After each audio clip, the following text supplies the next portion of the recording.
कोल्हापुरात मनसेचे कार्यकर्ते आक्रमक झाले असून मुख्यमंत्री शेतकऱ्यांच्या प्रोत्साहनपर अनुदानावर जोपर्यंत सही करत नाही तोपर्यंत मुख्यमंत्र्यांनी कोल्हापुरात प्रवेश करू नये, अन्यथा मुख्यमंत्र्यांना काळे झेंडे दाखवण्यात येणार असल्याचा इशारा मनसेने केला आहे।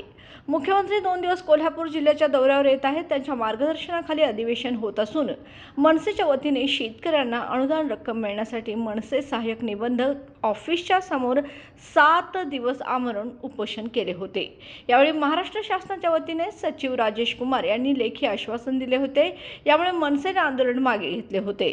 ताबडतोब शेतकऱ्यांच्या खात्यावर अनुदान जमा होईल असे सांगितले होते, पण अद्याप अनुदान न आल्यामुळे मुख्यमंत्र्यांनी शब्द न पाळल्यामुळे यावेळी मनसे आक्रमक झाले असून मुख्यमंत्र्यांनी कोल्हापुरात येऊ नये, यायचं असेल तर त्यांनी शेतकऱ्यांना देणाऱ्या अनुदानावर सही करून यावे, अन्यथा त्यांना कोल्हापुरात प्रवेश नाही, तसेच त्यांना काळे झेंडे दाखवण्यात येत असल्याचे जिल्हाध्यक्ष राजू दिंडोले यांनी सांगितले आहे।